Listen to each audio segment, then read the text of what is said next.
Hello, hello, and thank you so much for joining Black in the Valley podcast. This is a space where the Black community is highlighted, amplified, and celebrated.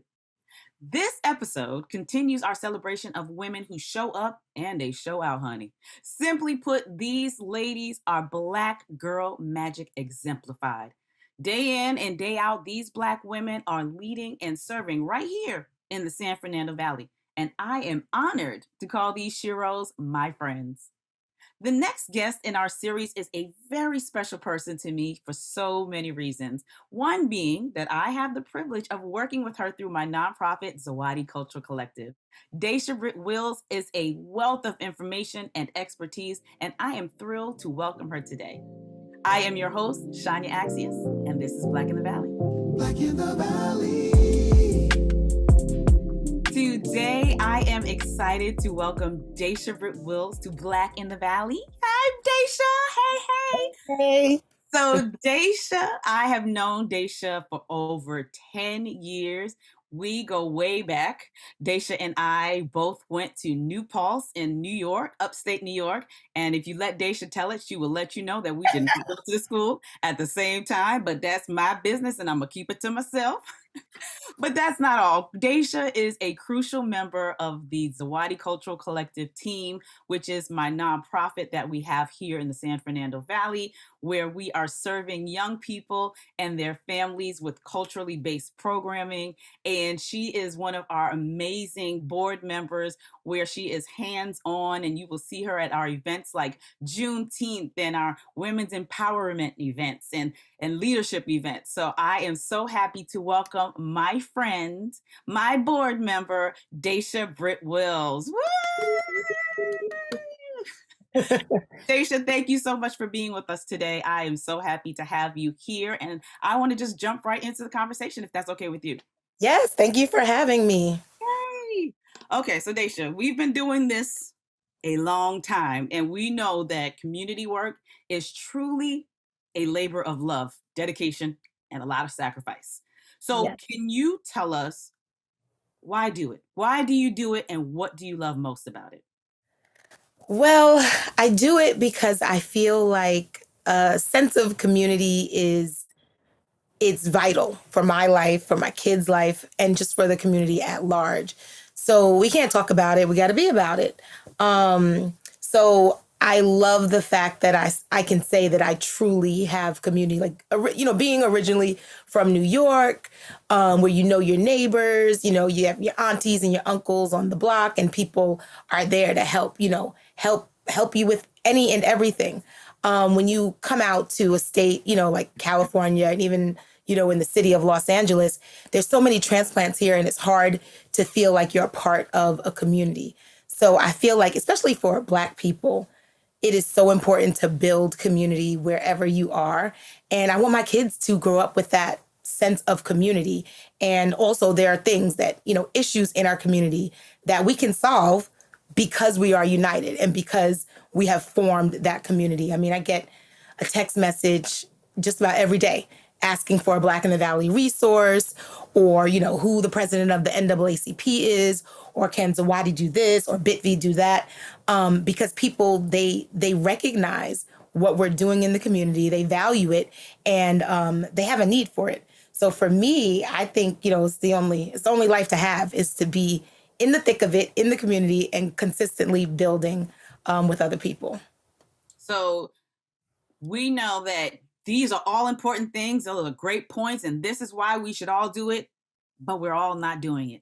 So what is it about, or what do you say to people who say things like, oh, I'm too busy to help with the community, or I have so much going on, I don't have time to dedicate? What do you think about those excuses when it comes to serving the community?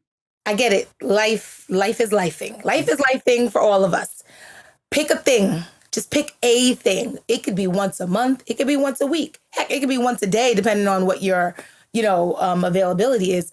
But pick a thing. We have something for everyone, from the weekly, food community distribution to the annual events, the, Kwanzaa Marketplace or the Juneteenth rally and marketplace. There's something for everyone. And like right now, we're planning our Black prom, Black graduation moment.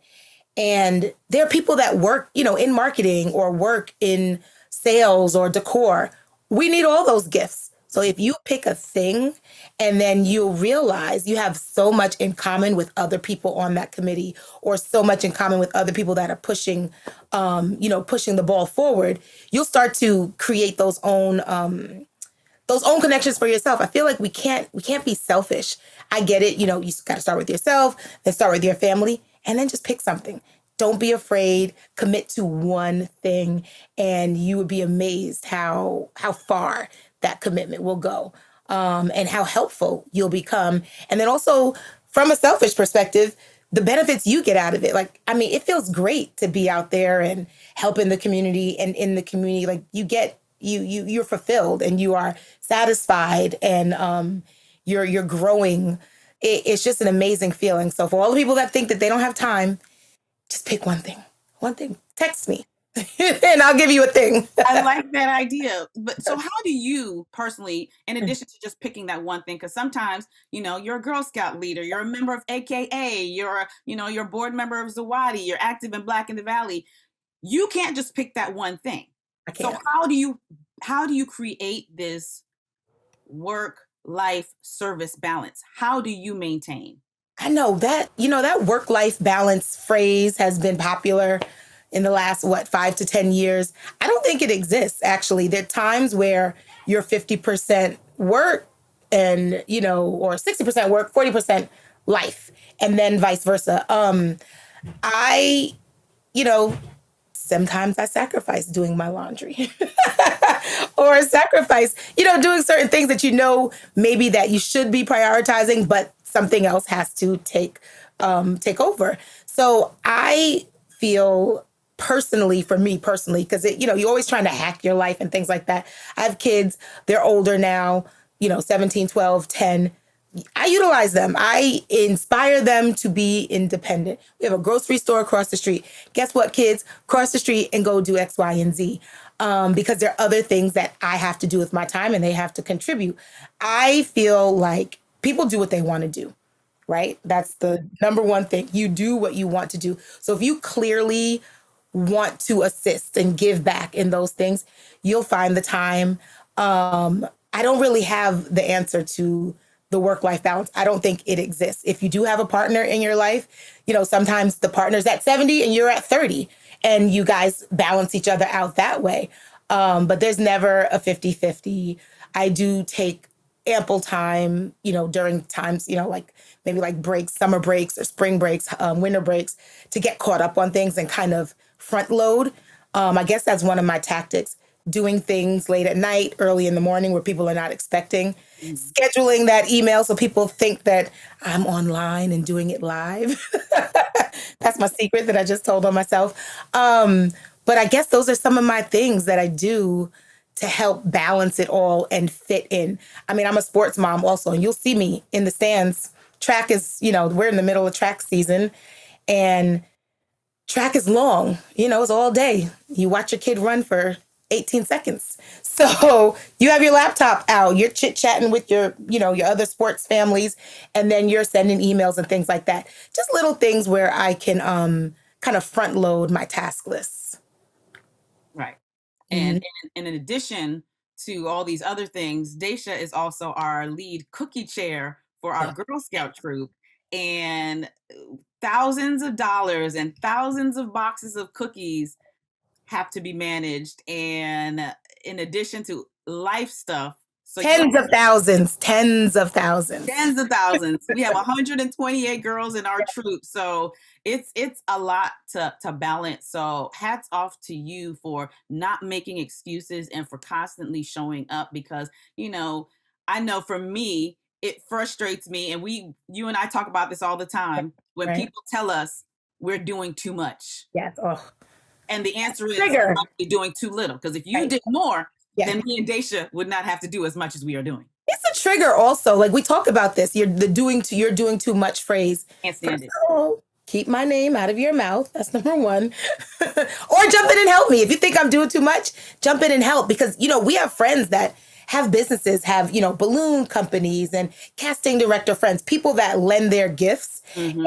everyone, has a gift that they could lend. Organizers, speakers, all different kinds of things that people do in their everyday life that can help what we do. And it's great. It's great to be able to employ our friends, or our friends volunteer their gift to what we're doing. So we figure, the more people that can take on some things, the less you'll be talking about us saying we're doing too much.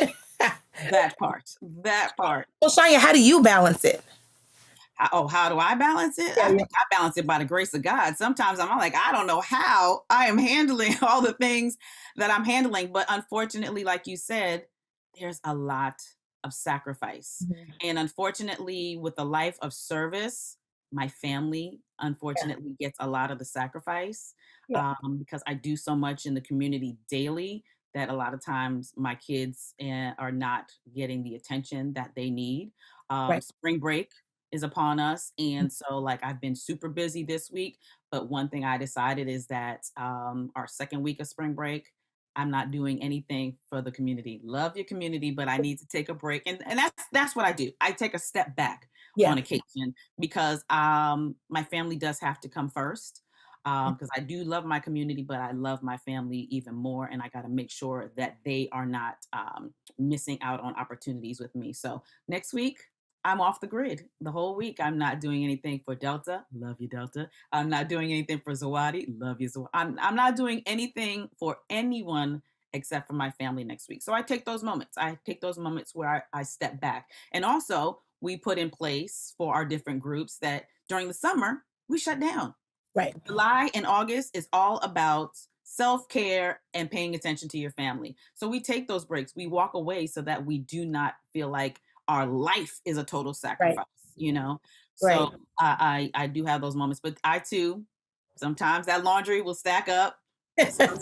Sometimes those plants will die because I'm so focused on community projects that I do let stuff fall to the wayside. But I do take those moments to get myself together and then I come back and I serve. So thank And you for asking that. no, I think it's important, like definitely taking a step back and also pairing off things that you don't feel are working anymore. Like, don't be afraid to pair off and really hone in on a few things versus a lot. But one of the things that we do with our, little bit of a larger friend group or small friend group outside of, this conversation is the nighttime Zooms, the Yes. working Zooms. So we'll get on a Zoom and work. Somebody's sorting laundry, somebody's sorting paperwork, somebody's, updating a spreadsheet and just staying up and working, to 11, 12, sometimes 1 o'clock in the Mhm. morning, See you doing later. those things. Yeah. And chit chatting and just fellowshipping, with your friends while Mhm. you're actively working. I think there are a lot of ways to stay on top of it. And that's when, your kids are asleep. You're not stealing from their time. You might be stealing from your sleeping time, but a whole nother talk show. Um, but it works. It works to get like-minded people in your circle and lift people up. And, we always talk about iron sharpening iron. It's true. Like if you say, hey, I'm backed up on a few things. Who wants to hop on a Zoom with me? We'll have 2 or 3 people on that Zoom and we'll work until we, put a big dent in something. So I'm grateful for our friend group. Whoop, whoop. Whoop, whoop. Was it Should take over. Shade Cover in the house? It's what? It's Shania, Daysha, Veronica, and Coe. Yes, Sade yep. Cover. Sade Cover. It has a name. We got to identify our peoples. So earlier, you touched on one of the projects that Mhm. you're working on, the Yeah. Black Prom. Yes. Can you tell us a little bit more about that project, how it came about, and how can people jump in and help for that project? Yes, so Black in the Valley is a Wadi Cultural Collective. We're planning a Black Prom June 13th, which is a Thursday in the Valley. At the name of the venue is LA Soul of LA. Want to get it right in Woodland Hills, and it came about from parents wanting to get their kids together. There's been a need of wanting to get the teens together, the Black in the Valley teens, and there's some great groups out there that do teen work Private School Village and Roots of Knowledge Institute. And we wanted to kind of encompass all the teens, the public school, the private school, the charter school, the homeschool, all the teens so they can get to know each other and mix and mingle. So the idea came about just to celebrate them. I mean, it's a lot being a Black teen in the Valley. And there are a lot of things that these kids go through. Some are spoken, some they don't even talk about. Lots of racial microaggressions they have to deal with in, their last 4 years of high school, especially in the new climate that the country's in. There's been a lot. There's been attack on our young people. And so we decided to celebrate them with a good old fashioned prom. And we're inviting everyone, all the teens to come on out and participate. We have a committee. We're working on getting sponsors so it can be fully funded. So the help that we need primarily is funding. If you have a business out there or any kind of, if you're a vendor or any materials, we're looking for money, food, gifts, anything, beverages, anything that you could think of that a teen would enjoy. We plan to have local Valley performers, young teens, singers and hip hop artists perform. We'll have a DJ, food, and it's formal. Rewear what you wore to the prom. We have our committee actually right now. A couple of them texted me that they may get some prom dresses donated. So if you have attire, you might have suits or tuxedos, you might be able to loan or rent to the gentlemen. We would appreciate that. Ground transportation, it'd be great to have a party bus. I mean, sky's the limit with the event, but we really want to let the teens know that they are celebrated, and it's for juniors and seniors only. So we're keeping it small. And then the following, in a couple of days, at our annual Juneteenth celebration, coupled with the teen prom, we're going to have a Black graduation moment where we anticipate 50 to 100 grads all lined up representing their different schools in their caps, in their gowns, and they will march and have a procession during our Juneteenth celebration. There'll be some spoken inspirational words on stage. And if we get the right sponsorship, each graduating senior will get a small micro scholarship to help with their continued studies and or the next phase of their life. So number one ask is sponsorships. We need you, all the businesses here in the Valley and beyond. If you're local, national, that's what we need. We really need your financial support to push these things forth. And we have a great committee ready to do the work. We just need that financial push. Come on, y'all. Come out and support this. I am so excited about this event. It's going to be so much fun. And I think it's something that is definitely needed here in the Valley because, like you said, it is hard being a Black student in the Valley, and they need to be acknowledged and they need to be celebrated. So hats off to you guys for handling that. And I'm saying it like I'm not in the committee, but hats off to you guys for the purpose of this interview for making it happen. Is there what I want to add to that though? One of the things that I see that it's happening because, sometimes the teens, they look at us, they're the next generation. They look at us from the outside in and they're like, oh, okay, that seems like fun. Yeah, I'll participate. But when my daughter saw that we were planning this, she's like, oh, we need this person. We need that person. Like she's actually getting involved. And then she came yesterday to me and she's like, hey, maybe we could do a prequel to the Black prom and do the, Universal Studios grad night with the same people. And so she's already like planning something. And that's how you know that the need is there and that they're so appreciative of it. And so what we do want to do with the Black prom is incorporate the kids of the committee so they can learn event planning skills. They can learn fundraising skills and get them involved in the behind the scenes as well as in the celebration. So it really, and it happened naturally. It happened organically. And I know, that's something that Zawadi is really working on with the Kidpreneur program, just getting kids that hands-on work and, passion, experience. Like if it's something you like, try it, see it, experience it, get down in, through an experiential component of it to where you're not just learning from a lecture. You're actually in the weeds and doing the work. Right, because I think- shortly these are Mhm. the people that are going to go out into the world and be on Yeah. their own. So we are building leaders of tomorrow. So I love the idea of having them involved. And I know on our committee call, we discussed even having them come to the walkthrough and just being able to see the space and tell us their vision for what they see the space being like. So we definitely need to get them more involved. So I love it. Yeah. You know, I love gray. Is there anything that you would like to leave our community with as far as what they can do to participate, what you see the future of Zawadi doing in the Valley? Is there anything that you would like to leave anybody with? Any information you'd like to leave us with? Well, yes. So for all the people that, see us and they come out and they contribute, take a big look at take a big picture of it. Look around and see, how could I have assisted to make this better? Or if you see a need, just ask and fill a need. If you have an idea, just ask and submit the idea. Like, we're here to support the community. We're here to meet the needs of the community. I think a good example is the Black Business Mixer that started, 2 years ago? Well, we had the second annual this year.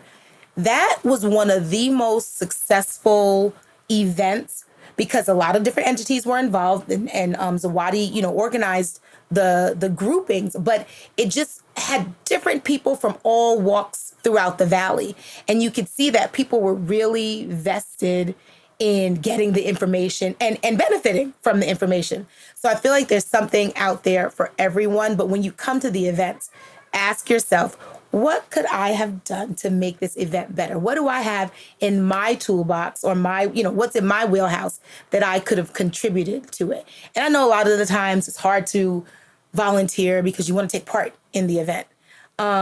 But maybe you come and you help with setup, or maybe you stay late for breakdown, or maybe you volunteer your spouse to stay late for breakdown. Whatever it is, volunteer your people to help. I think that would be ideal. But for Zawadi, in the near future, I would love for the Zawadi Community Center to come into fruition. It's something we desperately need. There are lots of buildings in the valley. There's so many different entities that we could support with the building. Obviously, we have the weekly community food distribution. We have the Girl Scout troop meetings, community meetings, all different kinds of things that this community center would solve. And if anyone out there has any leads or access to commercial buildings, that would be my number one wish, goal, prayer for Zawadi going forward, is our community building. And I have some locations in mind, so text me, DM me. I've been taking inventory around the valley. So There's lots Zawadi of building coming soon. amen and hallelujah. Ashe, ashe. Yes, it is. Yes, it is. But regarding that, looking around and saying what you could do better, don't come and say that to me as you see me cleaning up around after the event, because you Right, might be socked in the eye because I don't see you picking up nothing after this event. right. So I'm open to constructive criticism, but not while I'm in the event and you have done nothing. And I'm not saying just come and tell us. Don't you dare.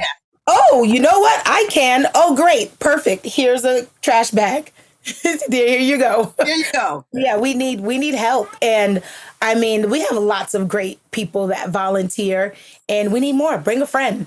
Bring a friend, because what is the African proverb? Many hands make light work. Work. And we're about pushing the culture forward to, a level of excellence, and the only way we could do that is with the numbers. Love it. Love it. So, Daysha, we began this month because it is Women's History Month. So, we began this month with a general love letter to women in the Valley and women who are in my life. And I wanted to encourage others to do the same. So, on this episode, I would like to ask you, Miss Daysha, if you could write a love letter to a special woman in your life, who would it be and why? And am I picking someone in the valley? No, just in general, in your life. I was like, ooh, the pressure. No. Because like yesterday we interviewed Dr. Melanie, and she is the dentist here in the San Fernando Valley, and she picked her mother. So it's Mm. anybody that is special to you. Any woman. Yes, in your life. This is a good one. Mhm. I would choose my grandmother, Edna Britt. May she rest in peace. She passed a couple of years ago. And I would say, Dear Grandy, because she was Grandy. Don't forget her DY. Um, and appreciative of all everything she had to overcome. She was widowed early in life. Her my grandfather was killed in a car accident, and she had 4 kids. All elementary aged. Went to work, was living in an apartment, left Brooklyn, moved to Queens, bought a home, all by herself, and then suffered another tragedy years later when my uncle was killed in a car accident in the line of duty.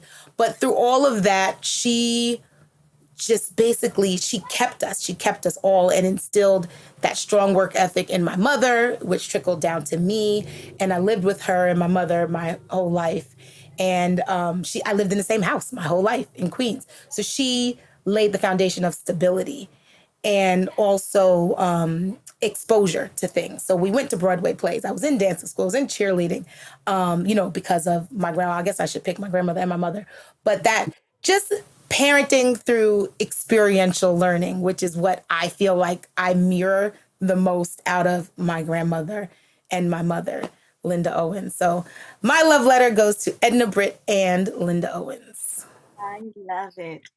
Now, Daysha, you and I could sit here and talk all day. All day. We could 5 hours. What do you say? I said, what's next? What's next? I know.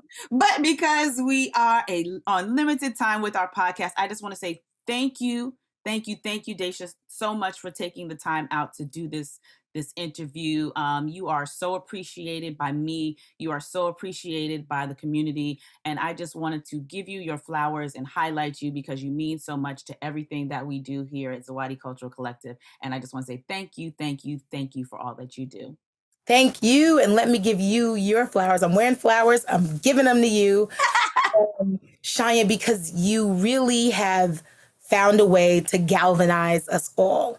And we're creating that, that community. We're creating the world we want to live in. What is it? Be the change that you want to see in the world. And you really are inspiring us all to do that.